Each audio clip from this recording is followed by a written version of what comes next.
Good evening, all. Welcome. This is our financial aid night, and I'm excited to see familiar faces from last week. So welcome back if you spent last week with us as well. Really excited to be able to invite our speaker again this year. And every time that I hear her speak, I learn a few new tidbits about the financial aid process, about scholarships, what to look out for. I'm particularly excited this year with the changes to the FAFSA filing dates and seeing what other changes maybe are out there and her perspective from institutional methodology and how that's going to work with deadlines and what she's seen in terms of trends. So without further ado, our speaker tonight, the Executive Director of Financial Aid at Sacred Heart University. All right, so tonight's presentation, obviously you're here, we're early, we've got a lot of things that we need to discuss.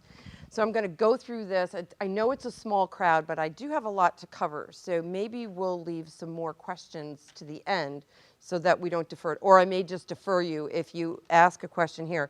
But you know what? Tonight's presentation, hopefully for the students here in the room, the scariest part of their whole college process is of completing these applications is going to be, what college am I going to get into? Am I going to get into the one of my first choice? But parents, your scariest part is paying for it. All right, so tonight's presentation, hoping to be able to, for you, through putting into action, we're going to get rid of some of the myths, hopefully, that you may have had in the back of your mind regarding financial aid, and unraveling that mystery behind the application process and whatnot. Now, you've got a rather lengthy PowerPoint in your hand. I am not going to speak to all the slides. However, I like to be able to keep it as meaty as possible for you so that when you leave here tonight, you've got some resources, some places where you can go to look up additional information, where you can go back and maybe, start your application process, and then just keep in the back of your mind some of the other things. So, one of the first things we're going to do is try to dispel the myth about the published costs, that the published cost is the real true cost for students. So many people see that, and when you look at that actual sticker price, sometimes it absolutely blows everybody's mind, so they'll automatically eliminate that from the process. But in actuality, what really matters is something we've been talking about more and more, and that's the net price. Net price meaning, whatever it is, the total cost of education less whatever financial aid there is available to the student equals the net price. So that's really what you're going to want to focus on. Oftentimes people say only low-income students receive financial assistance. In fact, that is not true at all, okay? It's not just the low-income students. There are so many students across the nation receiving so many different types of financial aid. What really matters in the need-based piece, all right, we'll talk about merit a little bit more, but in the need-based piece, your EFC, and that's one of the jargons in financial assistance, which is the estimated family contribution, has to be less than the cost of education. And then somebody can qualify for financial assistance in the form of need-based aid. Now, have you heard this before? Students have debt right now, and our country is in total crisis because student debt is out of whack. Well, in fact, student debt is high, okay? And in some cases, I'd rather see a lot of our students who borrow too, and their parents, choose some other options. But in fact, students do borrow, and they're not to the tune of $100,000, where you see all these things on the media and these special shows that show that, oh my God, I have $100,000 worth of debt and I can't find a job and do anything. That's typically not true. Only about 4% of our students in the nation have debt of more than $100,000. And those students primarily are going into post-graduate programs, into other programs that require them to continue to increase their level of debt. It's not necessarily just on the undergraduate side. But the good news about the fact that there's a lot more money out there in student debt, and why we're saying that there seems to be so much more debt in the aggregate, is because more and more students are going to college and they are borrowing to a different degree, okay, than they might have had. So, to dispel the mystery, to dispel the myths, all right, so that you understand a little bit better about what we're doing and unravel the mystery, we're going to talk in about 4 different areas. And I'm going to talk a little bit more about the sources and types of aid, because you want to know what's really out there. We're also going to talk about the application process, critical, because that's how you're going to get it. We're going to talk a little bit about determining eligibility, just some of the key components. And then I'm going to leave you in the presentation where there's tools, tips, and extra thoughts that you can take home with you that would be a resources and reference for you in the future. Okay? How many of you been through this before? Nobody? First-time parents? Wow, okay, that's a first. How many of you already know that, or students here, know that you're not just focused on a 4-year degree, you're focused on something much greater than that, beyond that? Okay, all right, already looking at 5-year, 6-year, 7-year programs, those 8, yeah, pre-professional programs, yeah. So that's kind of how things are actually going today. So who qualifies for financial aid? I've been in financial aid a long time. I'm actually pushing my 40th year, actually, in financial assistance. I sometimes can't even believe that it's been 4 decades that I've been doing this. And each decade has its own characteristics, and they're all different. But anyway, the one thing that has always remained the same is parents and students are primarily responsible for financing their own education. Okay, what we try to do is we try to assess the family's ability to pay for education within our system. We do assume that at some point there is sacrifice, all right? So parents and students along the way, and even other family members today, are going to sacrifice a little bit if they want to go to the college of their choice. And financial aid, as you're going to find, and we'll talk a little bit more about this later, the assessment, when we look at that estimated family contribution, we're not saying that it's always about whatever cash you have. We're looking at trying to determine the family's economic strength. Okay, so what's one family's ability to pay over another? Okay, looking at all the components of a family's financial structure.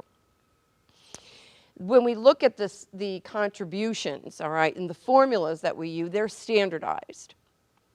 And because of that, it's an assessed ability to pay by our own standards, okay, by the standards that have been developed either by the federal government or by the institution. It doesn't necessarily represent what the family or the student's willingness is to pay for certain education. Of course, families are also looking for return on investment. So you may be willing to pay a little bit more for one institution than you are for another if you truly believe that you're going to be advantaged, okay, out into the marketplace or in your career by one institution or another, okay. And in the end, we want to make sure that financial aid is available so that everybody has an opportunity for higher education of some sort, okay.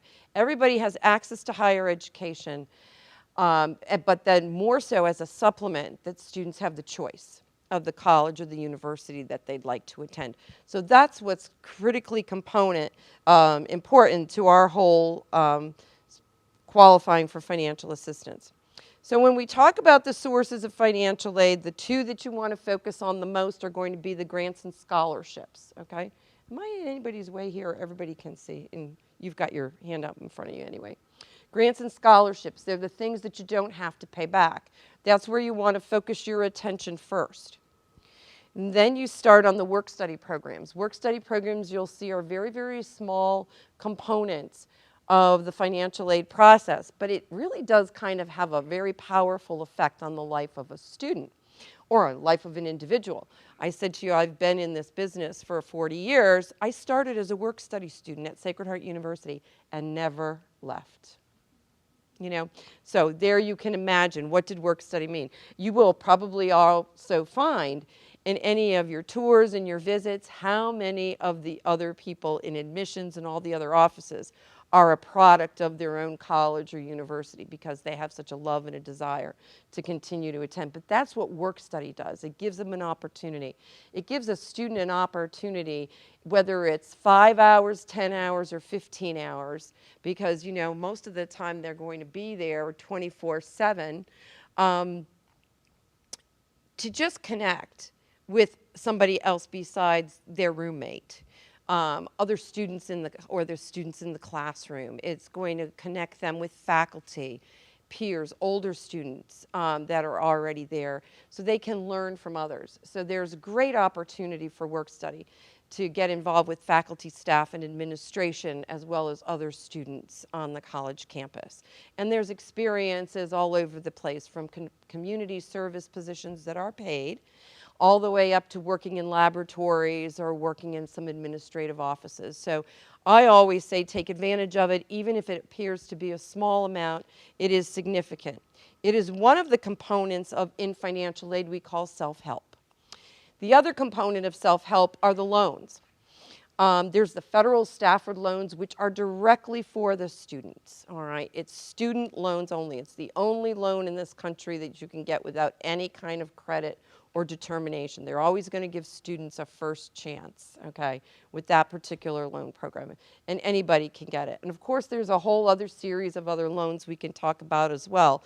But what you need to focus on first are the federal Stafford loans. For those students who demonstrate financial need by the series of the FAFSA, the federal government will subsidize those, all right? So they can get subsidized, which means that the government will pay the interest on the amount of money that the student is borrowing while they are enrolled.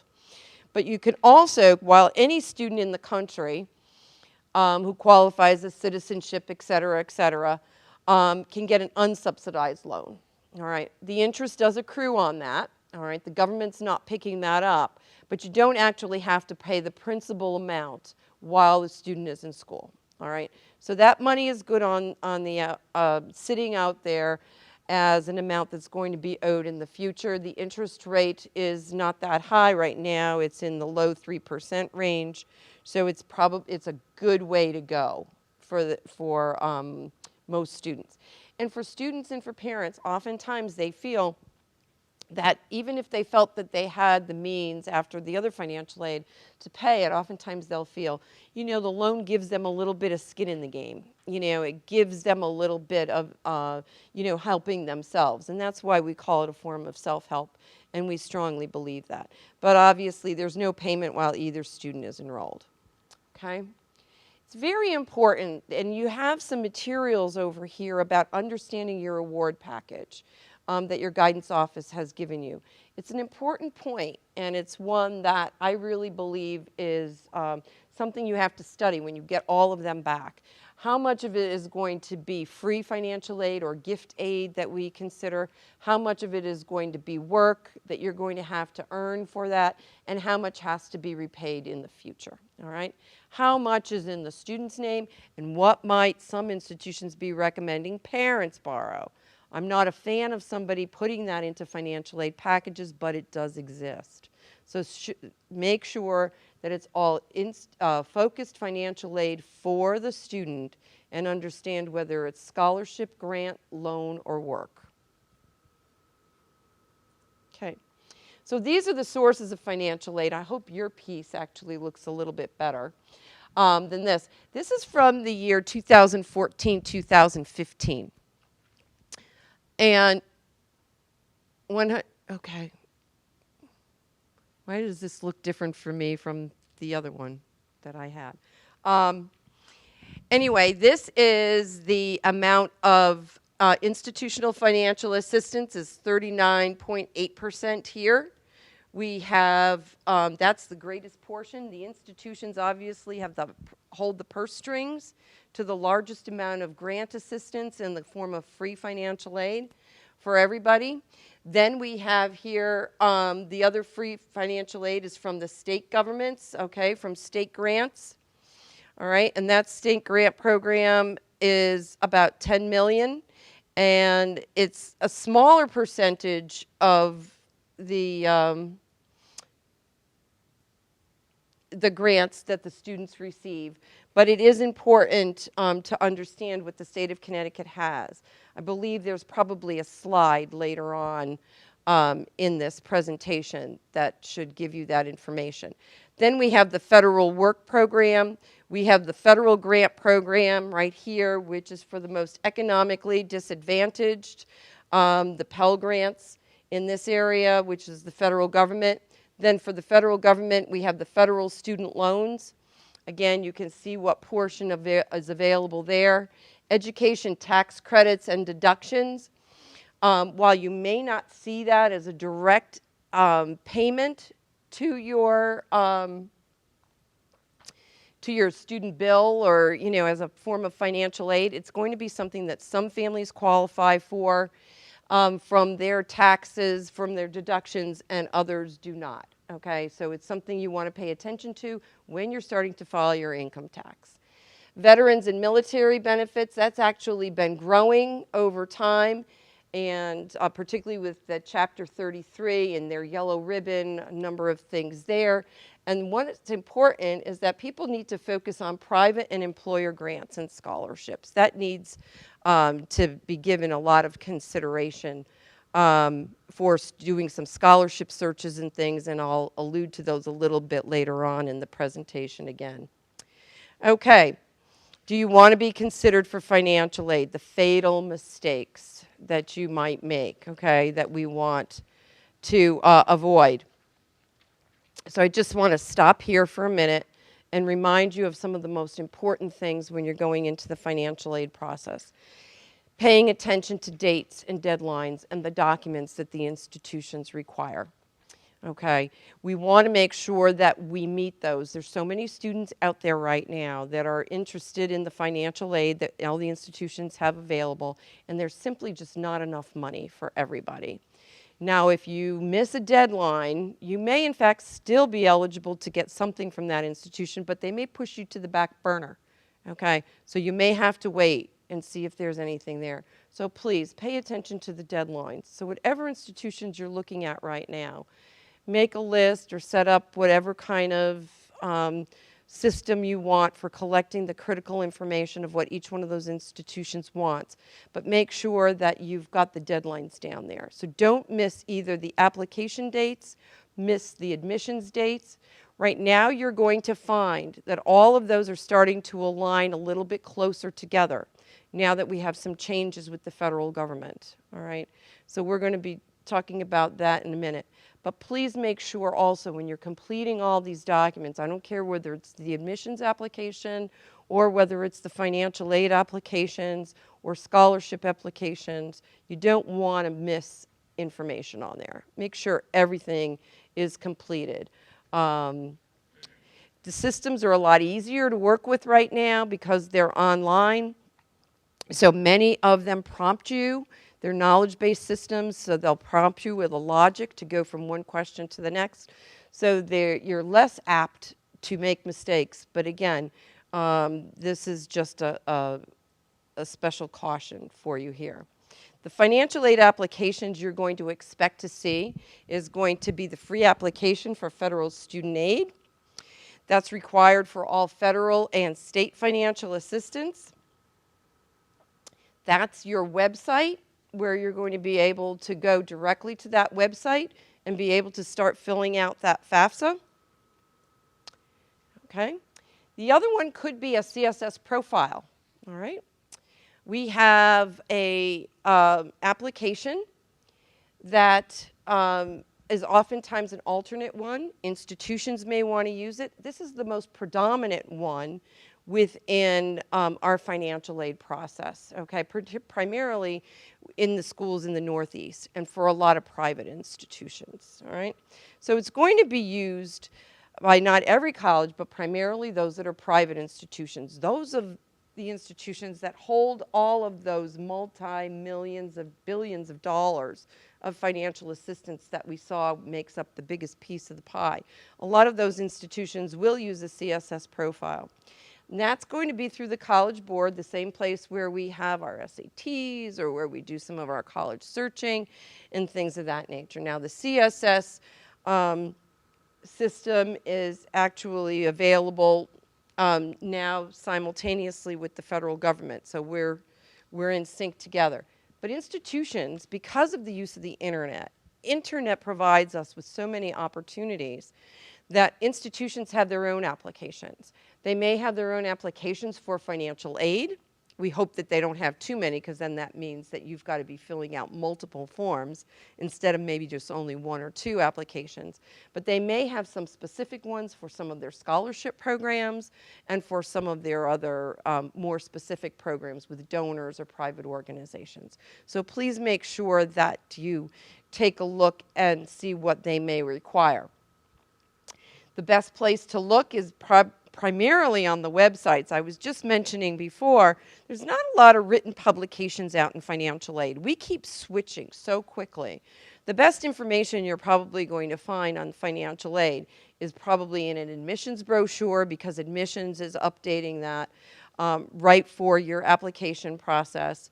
Some information you may get from the colleges and universities, but primarily the websites. You should be on those websites getting as much information as you can right now. Okay? Now, the deadlines, as we said before, are very, very important. Each school will have their own deadlines, all right? They're going to have their deadlines for admissions. They're going to have their deadlines for financial assistance, all right? So many of them will be, they're going to run about the same.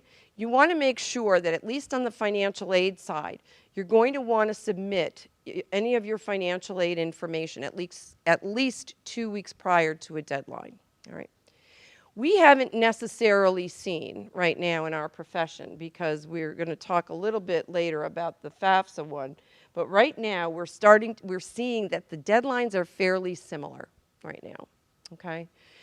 Public colleges and universities might actually be putting in something a little bit earlier, but most of the private institutions already had their deadlines kind of aligned earlier than others, and we're usually getting additional information from families before the federal process kicked in. But we do believe that more of the public institutions may show some difference in their application processes and their deadlines. But for the most part, I think you're going to find that we've got customary deadlines for like early decision or early action that are going to be around November or December. You could have some very early college deadlines around January. Most of them will probably still be in February, all right? But a few people might pick them up a little bit, but I think everybody's kind of waiting to see right now how things will flush out. In the admissions process, you still have your May 1st applicant reply date. That has not changed. We have not seen that any admissions offices are actually changing their deadlines. So they're actually looking to be about the same. What is happening is that we're actually aligning the processes much closer together. So you don't have to be accepted for admission to an institution to file the financial aid forms. If you are interested in that college and university and are submitting a application for admission, you should also be submitting an application for financial aid, period. That's it. So just make sure you're submitting both of those applications almost at the same time, and in order not to miss any of those deadlines. Okay, here's the federal student aid process. This is the federal student aid website. The federal student aid process is quite good. It has a lot of good information on there. It's not just about the financial aid programs. It's about applying for college as well. There's a lot of good tips. The student will find that they have what's called the My FSA, or the federal student account. That student account will probably be in existence for the 8 years, I heard up here, that a student would be in college, perhaps, through the undergraduate into their graduate studies and beyond. Okay, so that's actually a good place. Anybody's got juniors, sophomores or juniors? Okay, junior. The FAFSA forecaster, there's a lot of good things on the website. Why you wouldn't necessarily be into the actual documents this year, you wouldn't go into the FAFSAs. You can actually go into a test site for students to see exactly what they're looking for and the kind of information that would be on there. So that would be a good place for someone who is not in their senior year, but is, and in fact, anybody could go there and maybe just do a mock-up, a test first, timeout. Okay, we have a federal student aid ID. Gives you access to all the federal student aid systems, okay, all the online systems. And I do believe we're in the high 90% for everybody filing online. I believe there's a very, very small percentage that people that do by paper, but it's almost insignificant. It serves as your legal electronic signature to anything that you might be doing, whether it's going to be the FAFSA, whether it's going to be the student loans, or even for the parents, it's going to be for your parent loan as well, if you choose to go that route. So you'll need to get a FAFSA ID, all right? We're going to get, anybody had a PIN number in the past? Anybody done? I don't think anybody said they had gone through this before. We used to have a 4-digit PIN number. That's gone away. So now this acts very, very similar to some of the other systems that we had.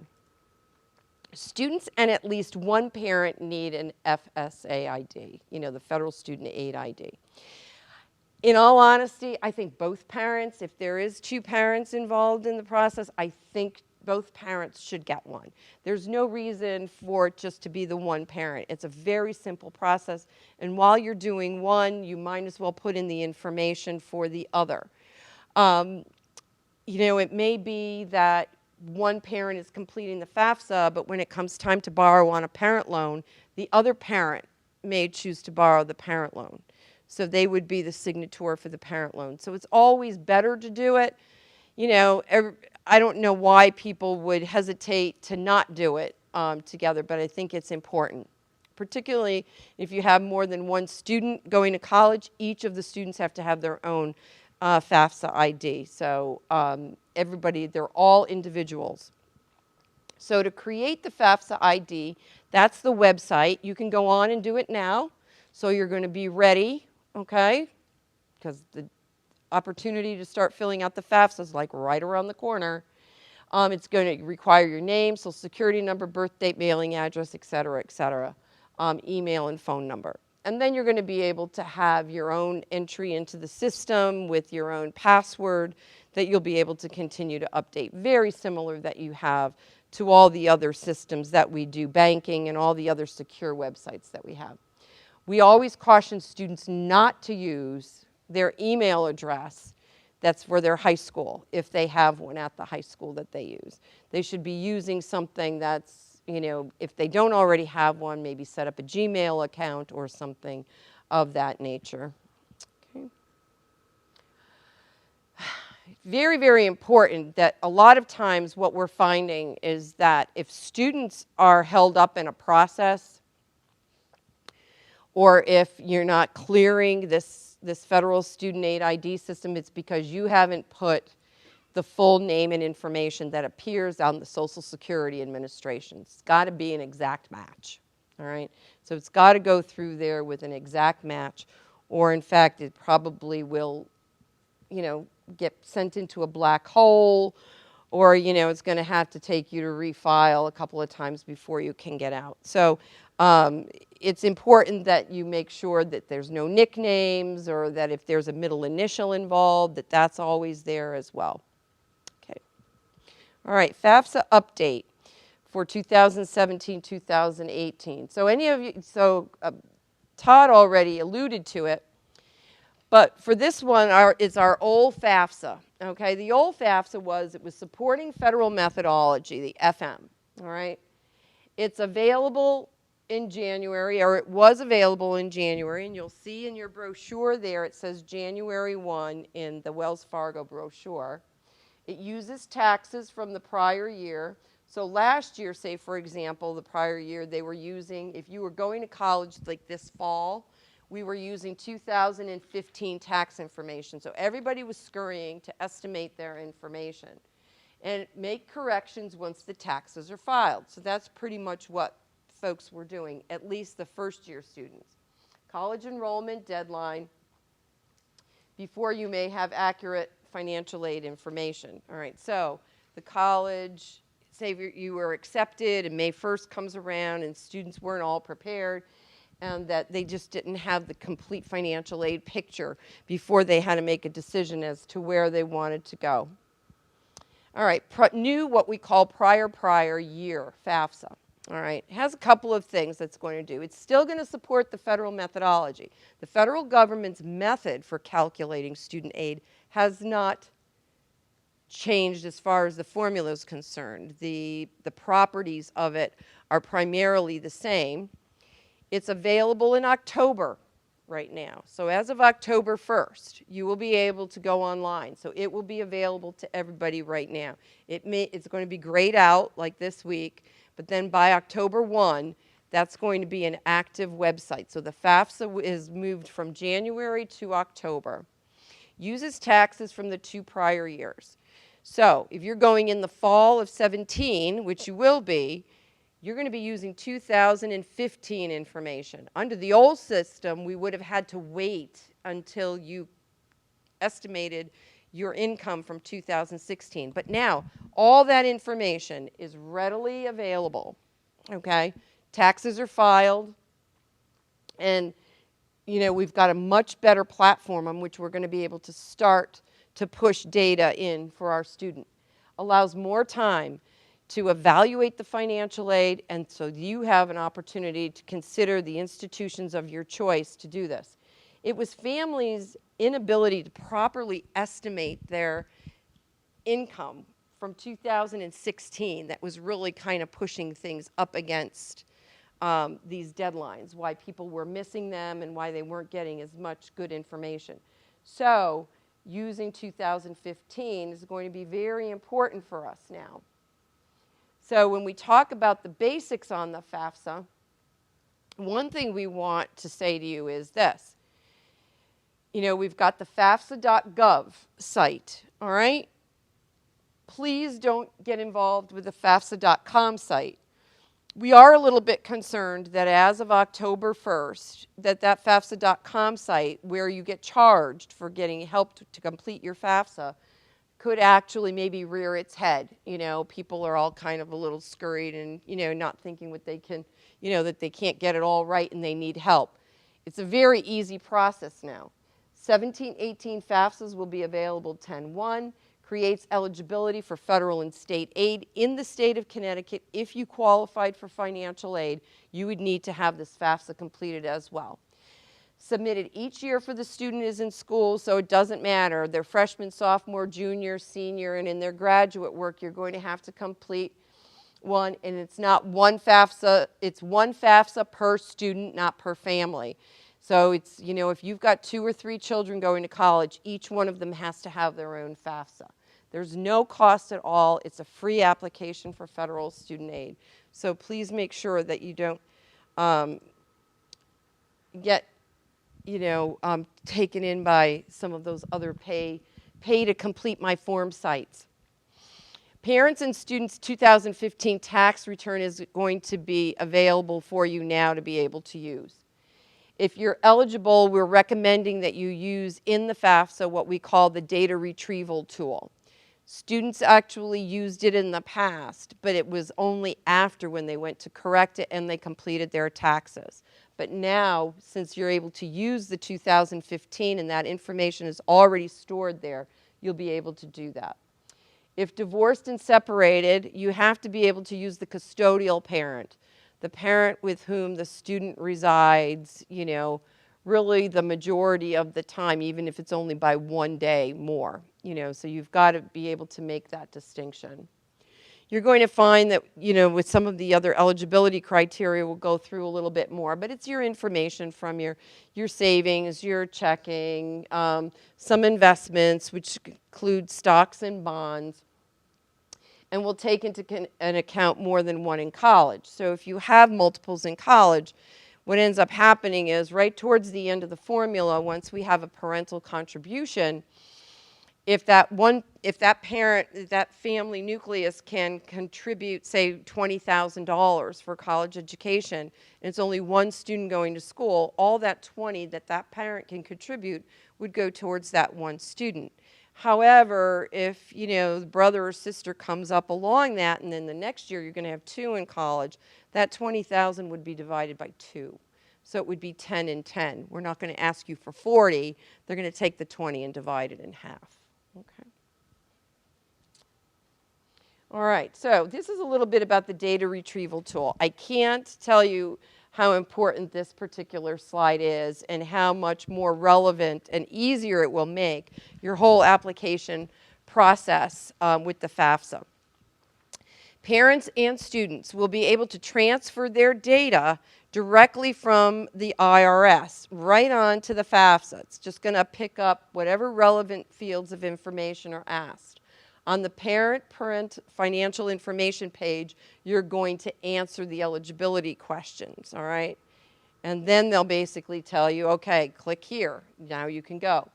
Parents FAFSA ID and click link to IRS, all right? You're going to look there.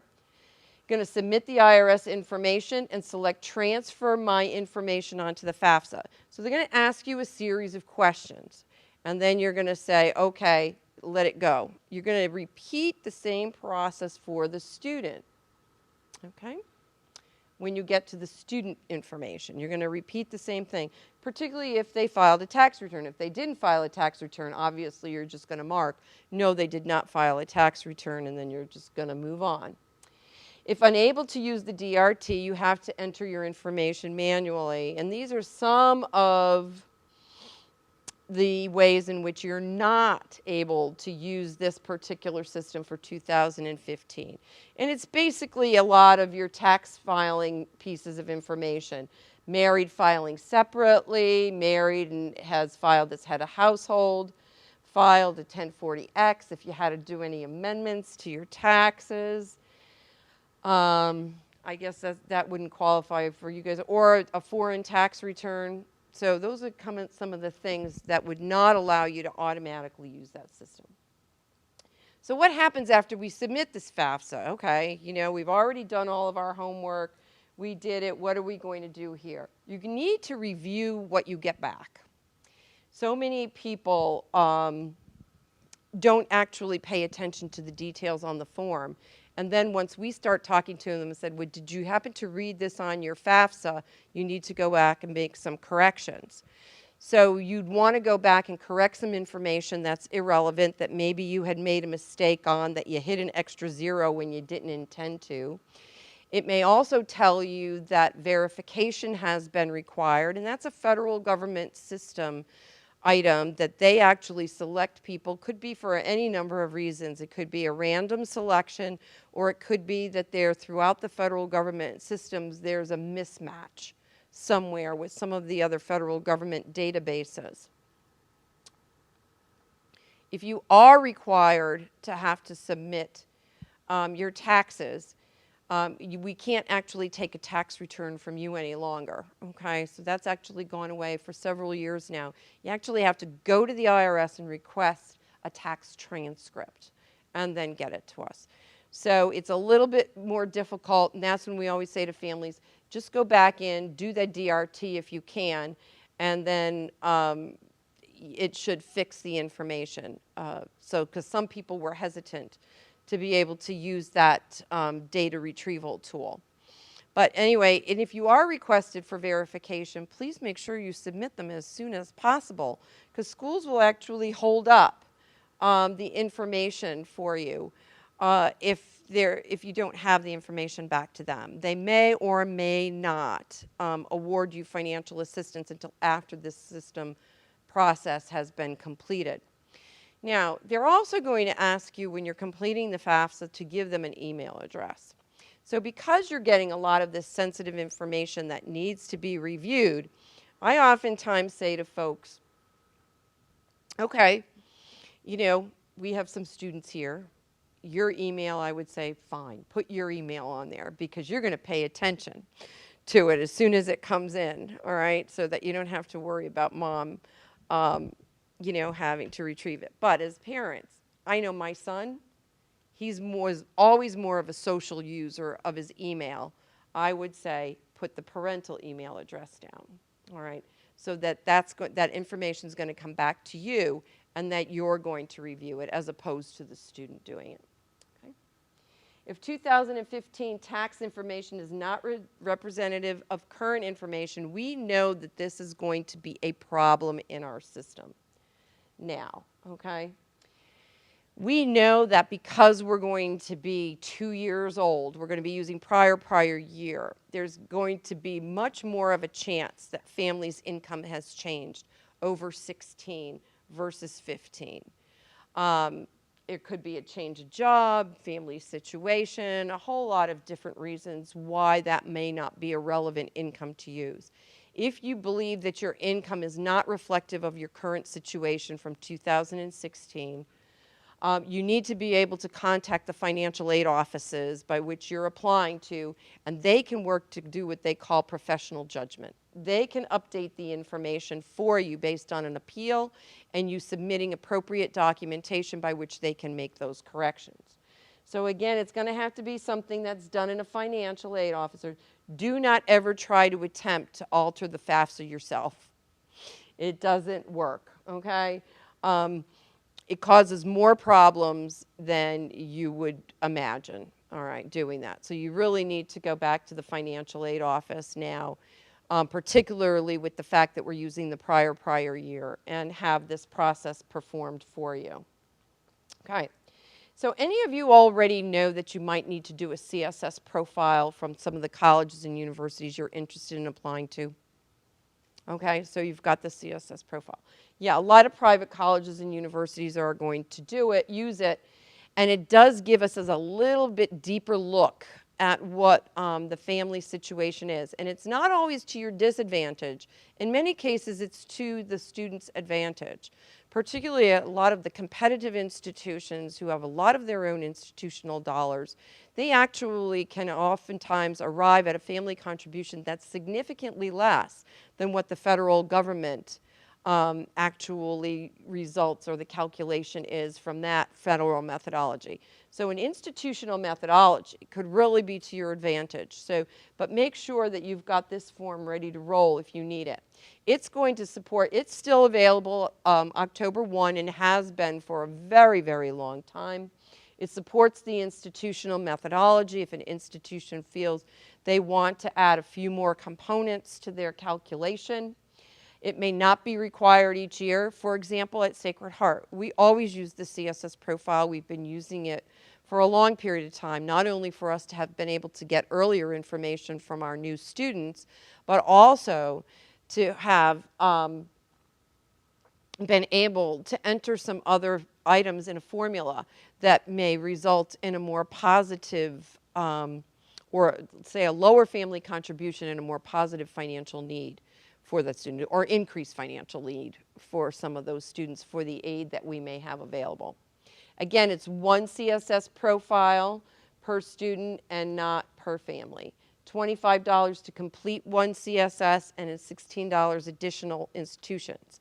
Our hope, even though it may charge you more, because private institutions, many of them, and if you're applying to 4 or 5 different institutions, it's always better for you to have at least only have to fill out one application than have to go complete 4 and 5 applications that are all asking for basically the same amount of it, the same type of information, very similar information. So even though it might cost a little, it has actually been to our benefit to continue to use it. It's going to, again, require the 2015 information. They're going to do the same thing. In some institutions, for divorced and separated parents, the generic or the main form is only going to be filled out by the custodial parent, same as on the FAFSA.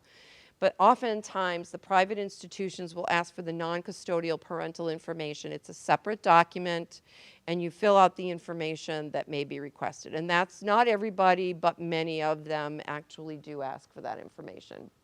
We'll ask for other information, again, like assets, medical expenses, and others. And it does, too, also takes into consideration more than one in college, the formulas. So this is what we're going to do. We're going to take all that information, and what we're going to be focusing on here is, this is pretty easy math, you know, it's just subtraction here. Cost of education. We're going to talk more about the federal EFC in the next couple of slides, because that's going to remain the same no matter where you go to school, okay? The federal EFC will always be the same, all right? And that will result in your financial need. But those two components are pretty significant, what's involved in those and in your evaluation. The cost of attendance is your direct cost. That's what you want to focus on first. As you're gathering information for deadlines, also look and see, what are my direct costs? Your direct costs are going to be tuition and fees, okay, required fees, and for students, room and board, okay? So those are going to be your direct costs. Now, your indirect costs are still an important part of the educational process. Books and supplies, it's a lot, okay? We're still going to consider that as a significant component of what it takes for a student to go to school, and whether we help fund it through different ways, through self-help programs, or we help fund it through your own means, through your savings and whatnot. Those are indirect costs that you have to be sensitive to. Transportation to and from campus, all right? Where, depending on where you want to go, how far away you want to go, whether it's plane trips, whether it's cars or whatever, obviously those could run into some significant expenses that may only be averages on here according to the institutions for the majority of their students, but you may want to look at that more specifically for yourself, knowing where the student is going to go. And miscellaneous personal expenses. Again, they're estimates that we use on the college campus, so when we are looking at evaluating financial aid, we're looking at the combination of these, all 5 components, when we're looking at the total cost of education.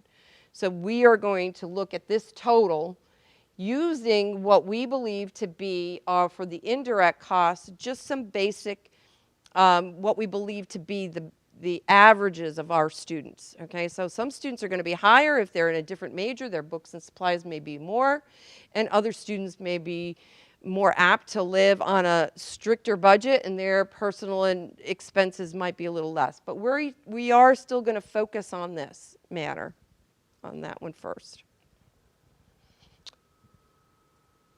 Okay, so what is that expected family contribution? All right, so that's the next big component of our process. The EFC, for me, for all these years, that I finally do it, and sometimes I need the visuals, and it's a capacity over time to absorb those educational expenses.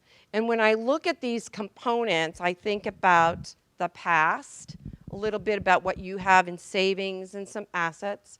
All right, so it's the past savings, it's the as you go, okay, so it's the present and it's your current income, all right, what you're doing. And again, that's the biggest piece of the whole contribution. And then another piece is to the future. And the future piece comes into play based on the age of the parent and how much they have already accumulated in their assets and their savings and their investments. So that they do believe that once we approach retirement, we should all have something in there. So they can assume that at some families, the younger the parents are in the, sending their children to college, the less of a protection they're going to have against their assets, so they have a greater ability to borrow for the future. So that contribution might be a little bit higher on the future side and less on the savings side. So it's a capacity over time because they have more time to work in order to be able to save for their own retirement in addition to the students. So that's kind of how it works. The federal EFC is calculated according to the formula established by law.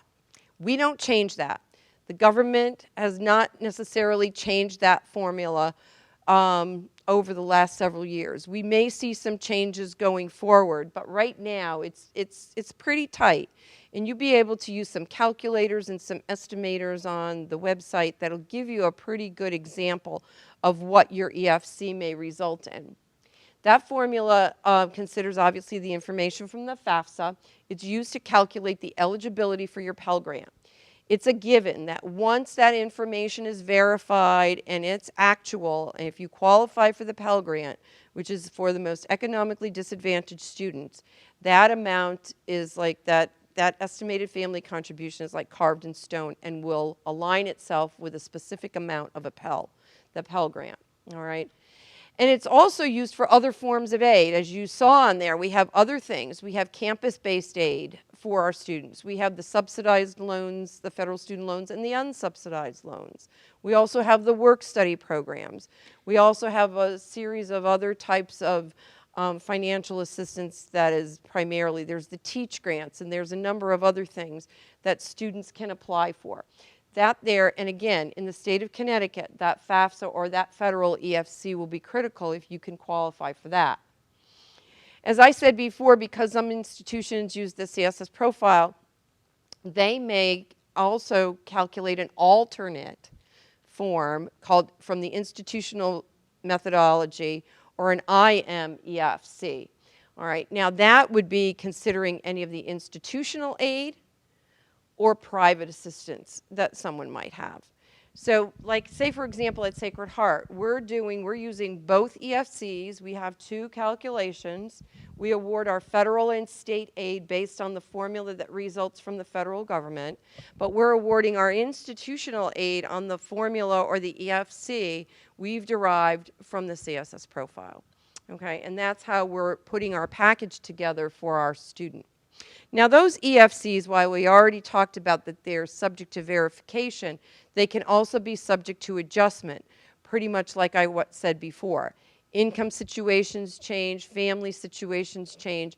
You need to be able to go to that financial aid office and explain to them what's happened. They'll ask you for specific documentation and hopefully be able to make those changes. I will say you're not going to find everybody's as nice as we are at Sacred Heart, or that I am, you know, to say, okay, yes, bring us all your information, let's do your calculation, and we'll see whether it matters or not. You know, some schools are just, you know, closed door, but they have to give you the opportunity on the federal side to make those adjustments if you have special circumstances. They have to do that, all right? And they should be doing that with you as you're going through the process. And it doesn't mean you just get into the process, you get the award. If something changes midstream in the middle of the academic year, you need to go up there and you need to make, you know, make them understand what's happened, and they can make those adjustments too. We'll be making adjustments for the students who are currently enrolled right now, our new freshmen in this fall class. If they have any changes or anything, any of our students, we'll be making adjustments down into next August, September. You know, we could be making adjustments on that particular student that late into the year, provided the information was documented and given to us early enough in the process before the last date of enrollment. So we're just finishing our federal reporting right now for the year 14-15. Yeah, 14-15. No, 15-16. 15-16. I've got so many years right now. I'm working with 15-16, closing out 15-16. We're in the middle of 16-17, and we're already into the preparations for 17-18. So we're juggling in our office three application years at one time at this time of year. Our financial aid funnel. This is what we talk about in our need analysis system. I mean, and this is a very old, you know, this funnel thing has been around with me for a long time. This is how I kind of learned, you know, financial aid. You take all these components, you put it in that funnel, and, you know, you do what you do to it down there, and then all of a sudden it comes out at the end. The EFC comes out. These are some of the major components that we look at. We look at parent and student information. Parents' income is the major determinant. Parents are always the biggest part of the formula of this part, and it's their current income. It's probably almost about 70% of the overall analysis depends on your current financial income, what you're currently earning today. It uses standard income and asset protection allowances. Standard income allowances are basically against your current income, and they're based on your family size. So if you have a family size of 4, they're going to take $24,000. If you have a family size of 6, it might be $30,000. So it just depends on the size of the family. The same standard allowance based on the size of the family is used in this part of the country, is used in Connecticut, as it is in the Midwest, as it is in Michigan, as it is in Kansas, as it is in Utah, as it is in California, as it is in Hawaii, or even in Puerto Rico. It's all the same, okay? The same standard income allowance against your income, and it's basically for your basic living. All right, they don't take into consideration your individual expenses at all. The asset protection allowance is based on the age of the parent, and I already explained that before. So the younger the parent, the smaller the asset protection allowance, okay? The older the parent, the greater the asset protection allowance. They'll protect more of your assets the closer you are to retirement versus those that still have quite a bit of time yet to work. Now, the parents' assets, everybody's always said the whole financial aid process focuses on assets. Assets are so small a part of the process, it would go to a maximum of maybe 6% of your assets. So, I mean, if you've had significant assets, yes, of course, it's going to have a much higher family contribution if they're really significant. But for the most part, families, depending on their income, will only see anywhere about 2 to 6%, and it really is not even always at the high end of the 6%. It's usually between the 4 and the 5 for most families. But students' assets, now that's different. If the assets are in the student's name, the expectation is that the student will contribute pretty heavily towards their own educational expenses. It's a philosophy of students helping themselves with what they have available because they're starting out their life and they're going to be doing their thing. So I'm not totally in disagreement on this. It is a pretty hefty portion. It's 35% of their assets, and it's generally the high end. But even if you calculated 35%, if you had, say, $10,000 and you never put in another nickel until after the student graduated, and you took out, the 35% the first year, and then you had the assets left less the 35% the following year, then the assets left the next 35%, and you simultaneously took out those corresponding amounts, the student would actually be left with a little bit of something. Maybe you can buy a candy bar, but it's something. I mean, it's intended to basically say it's going, by taking 35% of those assets, the student should have something at the end. All right, we're not going to take it all. The federal government does not include home equity on your primary home or on the permanent residence, the family's permanent residence, nor does it look at the qualified retirement assets that you've set aside, okay? It will look at, when they ask for untaxable income, if you've contributed to a 401k in 2015, they will add that back as untaxable income, all right? So it's only that portion that would be added back as untaxed income. Okay, but not the principal amount of the retirement assets. Okay, so this is a little bit about the IMEFC. It's going to basically be the same. The generic form actually treats things a little bit differently, and it adds some things in. And then colleges and universities can tweak it to their own liking by adding some additional questions and some other components that we believe are significant to our population. But we typically will add back home equity. Again, it's not the bigger thing, but even though we add back to home equity, we're always taking off allowances based on perhaps protecting for emergencies, okay? Reserving money because we know things happen, okay, that are unexpected. We're also going to take into consideration probably medical expenses for the most part, or the insurances that we pay. Medical insurance, because it's kind of a necessary thing, and that will be taken out. The federal government doesn't take that out at all.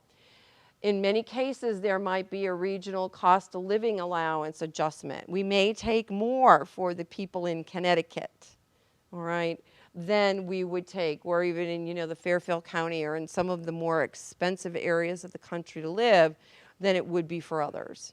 So it would be kind of based on the national COLA allowances versus the federal government's, which is standard. And then there's all kinds of other things that institutions would take into consideration. And, they have some questions on there that people always say, oh, that obscure question, why are they asking me this? And this is the one question that we hear all the time is they say, how much do you expect to contribute towards your son or daughter's education? And families will say, well, geez, I don't know how much I want to put down. I really never even thought about it. What if I put down too much? What if I put down too little? When you're asked a question, something like that, it's okay to estimate and put down what your gut instinct might be.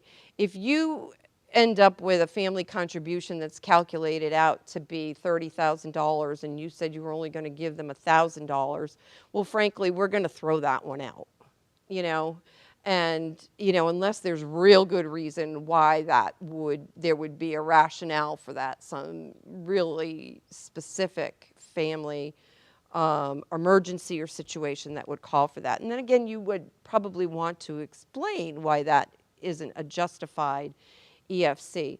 But institutions might say in those particular families, well, maybe we should have a conversation with them. So some of them use it just as a guide. So again, it's okay to estimate certain things, and if you feel that you have some questions with it and it's that really one institution that you're really focused on, it's your top choice, call that institution and ask them what they believe, their definition of what that would be. Okay? Okay, so these are just a few little examples. As you can see here, if you had two different institutions, you have one that's $45,000 that may be your private institution, and you have your same federal EFC of 10, you're going to have a financial need of 35. If it was a public institution and your total cost was only $22,000 and you had a $10,000 family contribution, your need would be significantly less, only 12. So you're obviously going to get varying type of awards if at one institution, and if you've got a combination of private and state or of all different costs, you're going to get varying awards based on what that bottom line is, particularly if you're using the federal need analysis system. Okay? Now here, let's talk about the types of aid we have available for our students. Need-based aid is subject to the student's demonstrated financial need. That's without a doubt. We already talked how we get to financial need.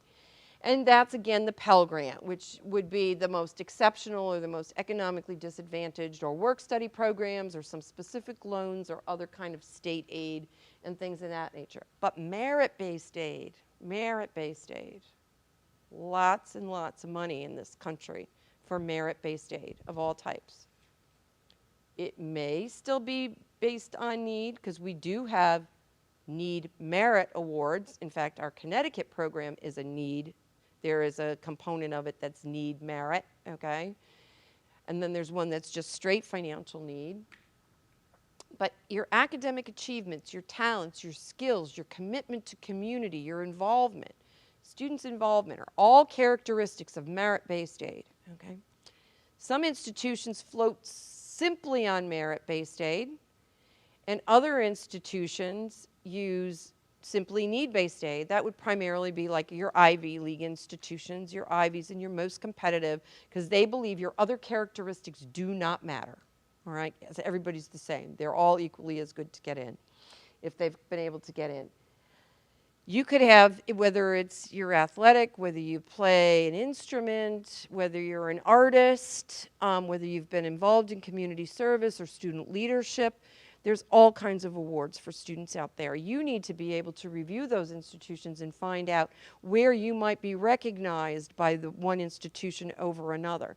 Not all institutions recognize their student population in the same way. It depends on what they have for values there and what they like to do. And then many institutions, the majority of them, use a combination of merit and need-based aid in all of their packaging. So we use the combination of both. And that's probably more than 80% of the institutions across the country. Financial aid award package. This is just a little bit about how we package. And I'm going back to some first slides. EFC is first. Parents and students primarily responsible for financial education. We're going to look at that first and say, okay, how much can they contribute towards this $45,000 cost? Then we're going to say, oh, students got to help themselves. A little bit more money from the students. First, we're going to say, how many loans can they take out?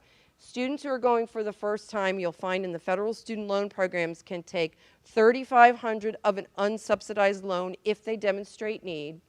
And then if they feel they want more than that $3,500, they have the option of taking an additional $2,000 for a total of $5,500 in principal. However, that additional $2,000 will not be subsidized. You'd have to pay the interest on that, whether you demonstrate need or not. All right, but at least they can have up to $5,500. It goes up to $4,500 when you're a sophomore, $5,500 when you're a junior, and then $5,500 again when you're a senior. All right, so this loan here is $5,500 plus $2,000. It's $7,500 when they're seniors. So it's 35, 45, 55, 55 plus the $2,000. Okay, so that's what they can get. So it's the 35 plus the 2, 45 plus the 2, 55 plus the 2, 55 plus the 2. Okay, so here's your loan. Okay, and then like we said, work study is a value. We believe students should take advantage of it again. So that would be their self-help component. All right, the student's going to help themselves. But remember, there's all those indirect expenses we're assessing too within that $45,000. That's just not your straight tuition and fees. That would also be the cost of books, the cost of transportation, and miscellaneous. So while it may not add up to $7,000, okay, it may be, you know, a significant portion of that the students are going to be able to help themselves towards. Okay, and then in the world of where everybody can meet need 100%, we would give you college grants, whether it be from federal government, state, university, or private. Okay, it will be a combination of that. But in the real world, most colleges and universities can't do it all. All right, so you probably will not find that it's always going to be, you know, a perfect world, and you're going to see that all of your need will be picked up in that grant. So what we have here is unmet need. All right, so we're really not asking the family to contribute 10 now in this. We're asking the family to contribute how much if you want to go to this institution? 25. Right, so it really steps up there. Okay, but that's still not the whole thing. I mean, here's the need-based aid, but I talked about merit-based aid. You've got the athlete, you've got the scholar athletes out there, men, women, you know. They have all kinds of things going out there. They don't care what your need is. Coaches and academics, when we're looking at offering academic scholarships, many of us could care less. We haven't even talked to the family about this or completing your FAFSA yet. We're basically saying, you know, we want you to come here because we value you. So you're already going to get $38,000, and we haven't even looked at your FAFSA yet or your CSS profile. And you're saying, wow, that's good. And you're saying, don't you love this institution? You know, they're the best ones, aren't they? And they're saying, I really don't like it that much. It's not my first choice, you know? And you're like, oh, I didn't like that tour guide. I just don't see myself fitting here. There's not enough trees. There's not enough leaves. I don't feel like they're rustling underneath my feet, you know? And you're like, oh, the toilet paper in the ladies' room was awful. You know, can't do it. I liked it so much better at that other institution. I mean, all kinds of things we hear as to why. And then parents are like cringing. Because you know what, parents? You're only paying 7. You're not even paying 10. You're only paying 7. Okay? Far less than what you might have expected. So that's why you're all saying, oh, but that's the better one. And they're saying, no, it's not. And then you're having that conversation. And I can't always say, in all honesty, and you'll see in one of the slides at the end, one of the thoughts I leave you with, the best deal is not always the best fit. You know, it's tough when you have, when you have these opportunities presented to you, but yet the student really doesn't feel that there's a comfort there. They instinctually oftentimes know which is the right institution for them. They could just step out of the car onto the pavement, and believe me, they would say, oh, this is the place for me. And it doesn't matter whatever else happens. They just have a feel, and that's it. So best fit is not always the best deal. Best deal is not always the best fit. So you got to go back and forth, and you got to feel comfortable with your decision. I sympathize with you. I'm glad I'm done. I'm glad I'm done. And I only had one child, and I'm sure it's because of the profession that I was in. That I was like, where is he going to want to go to school? No, no more, because I don't think we can do this much more. But anyway, so that's where your total cost. So in reality, what are you going to be focusing on? You folks are always going to want to focus on what's your family share, okay? You're going to want to evaluate that awards. You're really going to want to look at what are your grants and scholarships, okay? And what are your federal loan capabilities? And you want to fairly evaluate those clearly. You know that the work study is going to be earnings. It's going to get their money, towards their miscellaneous expenses, towards their books. It's only earnings. It's not really ever going to help with the tuition and fees and room and board. It's never enough for that. But, so when you want to look at the cost of education, take those into consideration. And then the bottom line, whatever's left, then let's take a look at what our options are, okay? So finding the family share. I talked about income. Remember, capacity over time to absorb the educational expenses. Income, the current, the majority, that's what you want to evaluate first. How much really can I do out of my income? Okay, I can't do it all out of income. Really, not that many can. Some can, but not everybody. So people will think, okay, I'll do some loan money, all right, because I don't want to defer it all off into the future because, Johnny's the oldest and he's the first one, but he may think he wants to get everything, it should all go to him, all your contribution, and forget your sister. I don't care about my sister really, where she can go to state school. I want to go there. But anyway, you want to say, okay, I want to take some minimal loans. And then you might say, okay, I've got some savings, but I don't want to deplete it all, okay? I don't want to go with the whole nut. We don't want you to take the whole thing all at once. We want to take a smaller portion, something that we believe will help round this out. You're paying for that. It might be your deposits, okay, your admissions deposit. It may be your first payment or two. You could use deferred payment plans. So it might be your first payment until you get all your loans and everything else in order. So it's a smaller portion or a less significant portion of the overall family share. And, it's by no mistake that it's divided up into this triangle the way it is, proportionately. Because this is kind of nationally, it's not quite a third, a third, a third.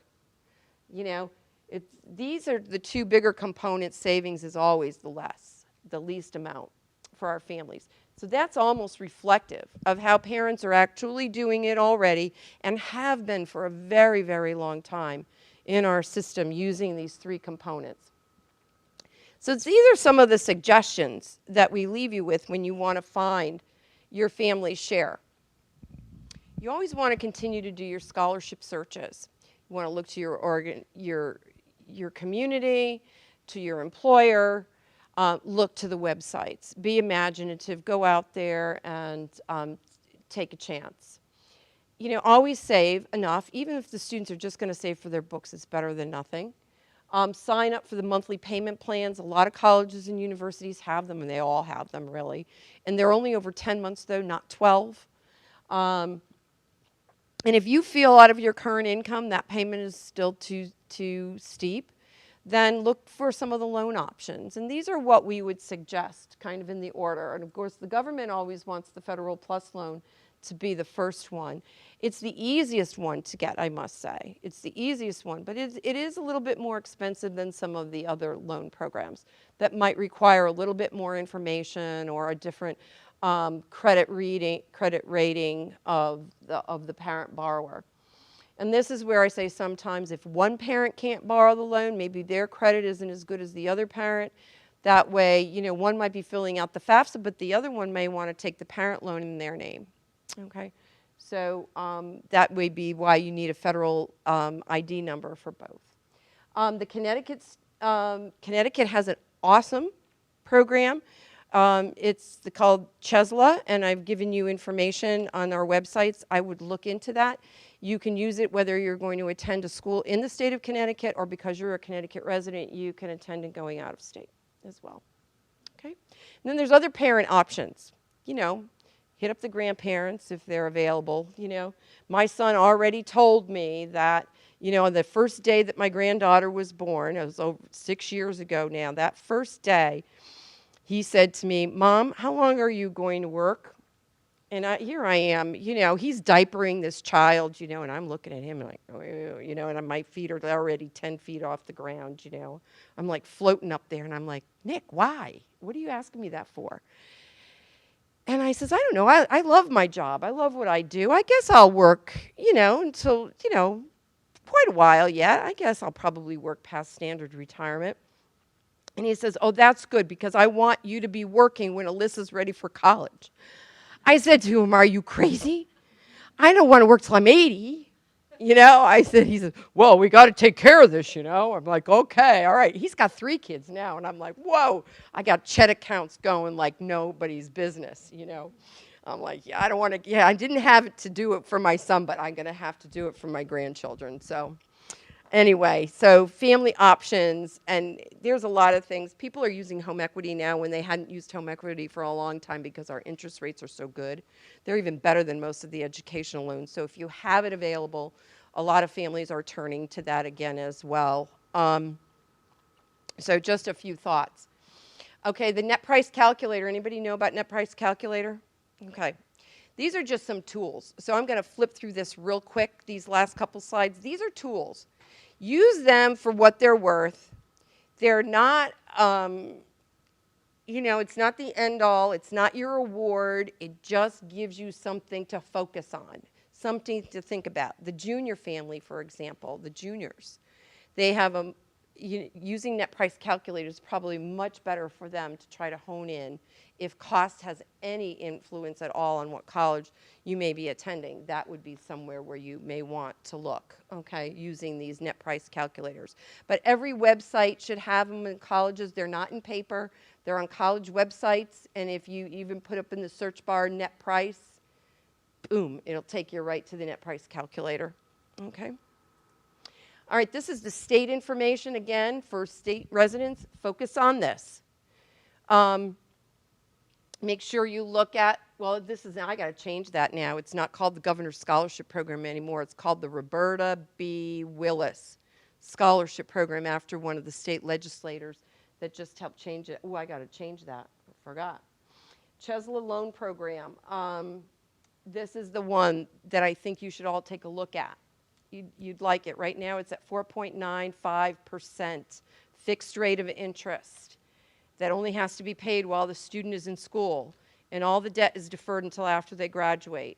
All right, so it's a nice way for you, particularly if there's more than one child, for you to consider kind of a family combination of debt for multiple children.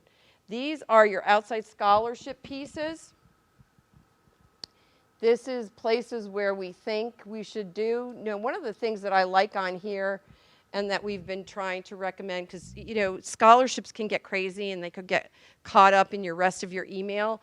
I would like to say to the students, go out and set yourself up already, juliescholarship@gmail.com, so that all the responses are going into one email box. And then the student can keep going back and just keep looking at that particular one. They can use that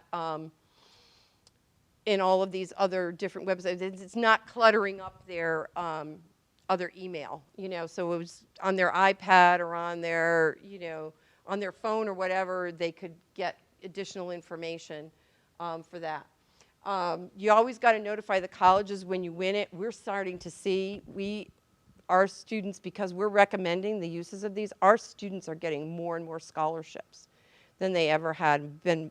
Some of the others, we were actually noted as one of the top 16 institutions in the country as having the most in special scholarships based on awards, talent, performance, creativity for students. And, a lot of them get it because of these private scholarships that they actually go and look for too, in addition to our own money, institutional money. Okay, outside scholarships, just a little bit more. These are some of the websites we believe in. Okay. Don't pay for them. Renewal varies. Sometimes you get it back, sometimes you don't. Sometimes it's just a one-time deal, but one time is better than nothing. But these are the ones that we like the best, okay? These 5 on this side here. There's tons of them out there. You could go crazy looking at all the different websites that are out there. But these are the ones we like the most. Here's information about the student loans. We always say to students, think first before you borrow. Only borrow what you need. Think about what you're going to major in, when what you're majoring in. What are you going to do when you get out of here? Is it really good for you to take $60,000 worth of loans? Okay? Maybe not if you're going to be a theater arts major. Maybe not. You could end up being the next superstar and make tons of money, but that's not the majority of them. So think about it a little bit. Yes, are you going into to be a physician's assistant? Are you going to be a nurse? Or are you going to be a doctor in physical therapy? Then you might want to do that because your return on investment is going to be quicker and your ability to repay those loans is going to be better. You've got loan repayment calculators. There's all kinds of ways you can repay your loans today, but it tells students first, before you borrow these, think about it first. It's not just 1 year, it's 4 years, okay? Maybe 5 or 6. So decide first if you want to take out all that extra money before you do it. Now, some of them are still going to do it anyway, and some families just feel it's the right thing to do, and that's okay too. But this is just some good tips where you can get that. These are the top 5 things you want to consider. I've already talked about them tonight, so I want to leave them with you so that you can kind of go back and refer to them. Questions to ask, not assume. Again, things I believe you should continue to look at, and when you're evaluating each one of the colleges, you may add some that you've been thinking about tonight based on your own family circumstances. These are just some basic common questions. The list could go on depending on other students and families. Different resources. It's important to know that these are the places to go to get the real info, all right? Because again, there's so many places out there you could go crazy looking for it, and you could end up in a spot that's probably not all that helpful, getting information that's not that good. We've already screened a lot of these, so we believe that's there. Again, the final thoughts. I already talked a lot about these. I just don't want you to forget them, okay? Don't want you to forget them, okay? Again, talk about some of the other myths. Again, just information that you may want to have for the future, okay? And again, final thoughts. Okay, that should be it. All right, so that's pretty much where we're ending up, okay? So, are you all totally burnt out? I try to go through it quick, but I also don't want to gloss over anything that I think is important either. So, question. I was wondering, if you've got 5 to 9 accounts set up, and you have enough to cover a year's tuition, but not 4, are they going to be thinking that the family contribution will empty that out the first year and then? No. It's pretty much, again, but you've got to know where the 529 is going to be placed. Whose account is it? really. Is it going to be under the student assets or is it going to be under the parent assets? You've got to check how your 529 is set up. They're all different. Like the ones that I have for my grandchildren are in my name, I've got them, okay? So they wouldn't appear on a FAFSA, all right? They're all set up differently, okay? So you've got to check that out and just know how to do it. There's a vast amount of information on 529s on the website, okay? You should really look those up. 29 or the FAFSA? No, it's the 529s. Just look on the internet. Okay. 529 plans. They're going to ask you, you have to reveal the assets, and of course 529 is going to be an asset. It's an asset, and you have to put that down on the forms, but you just want to know the right place to put it, okay? So understand about the 529s, the treatment of those, and then, and no, the expectation is not going to be to dilute it all at once. If it's in the student's name, it's going to be 35% of the year, student being left with something at the end. So then, so you should always fill out FAFSA. Yes, everybody should fill out a FAFSA. Don't eliminate yourself for anything from what you might have heard from your neighbor or another family member or anything. I sometimes don't believe that that's really the best thing to do. Don't, just do it. It's not that painful. Coming from me, it's not that painful. Sometimes I do see how painful it can be. Yes? At one point on page 8, you referenced call the schools and find out your estimate.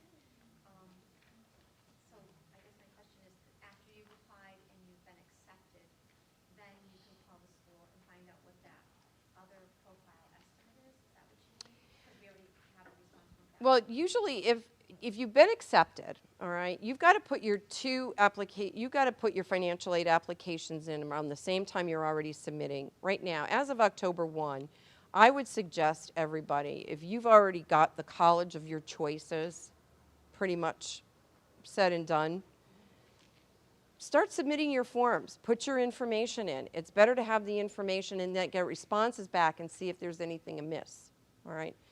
You can always call the colleges and universities and have a conversation with the financial aid office, all right, about how did my form come out, what might be the estimate of my financial need, or they probably won't even give you an aid offer, but what they could do is they could at least talk about the outcome of your forms, okay, or what your family contribution was, and you could talk to them of whether it was reflective or not. It may be the opportunity that you say, this is just not what I expected, I'm never going to be able to do this. And then you might talk to them about special circumstances. They may say, write me an appeal letter with additional documentation. So that would be fine. And that's even before you get accepted. You won't get a financial aid offer, all right, from a college or university until the student's been accepted. You could get a lot of merit-based offers right in your acceptance letter, okay, from admissions. You may get a merit-based award. But the need-based awards that has the need-based component plus the loans and the work study and everything else will come once the financial aid office has received the admissions information. And then they will send you a notification. It's either by mail or email, depending on how that institution does it. Okay?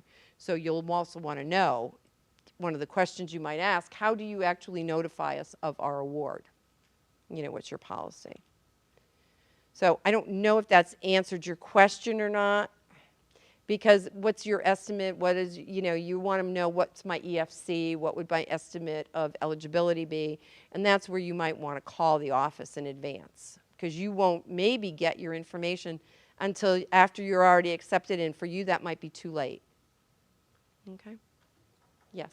For the CSS profile, you said it was $25 and then 60. Is it for additional? Is that for another student, or is that for each institution? Each institution. So You get 25 for to you register. fill it out once. You fill it out once. Okay. Yes, because you're going to be listing, you have up to 12 institutions that you can list on there to receive the information. Okay. All right, and that you can process information for up to 12. 10, 12, yeah. One of the other FAFSA profile, I think FAFSA is 10 or 12 They're both about the same, yes. Well, if you apply to more, you're probably going to find that there's not all the institutions, if you've got any public institutions in there, they're not going to want a CSS profile. So you're going to want all of your first choice institutions, all right? You may have to narrow choice down a little bit if it's more than 10 or 12, okay? Because the on the FAFSA or whichever one, you know, say for example, you have 15 institutions. Out of those 15 institutions, 5 want the profile. You're going to put the CSS profile, those 5 on the CSS profile, get that out to them first. The other 10 institutions you'll list on the federal. Okay? 10 institutions, all right? Because that could be all you could submit. Now, as they narrow down their choices, on the FAFSA, you'll have to take the colleges off that are no longer valid. You go back online, you delete that one, and then you add back their additional, the other institution. You could submit, and then once you know they have it, delete that. And add the other ones. Yes, you can do that.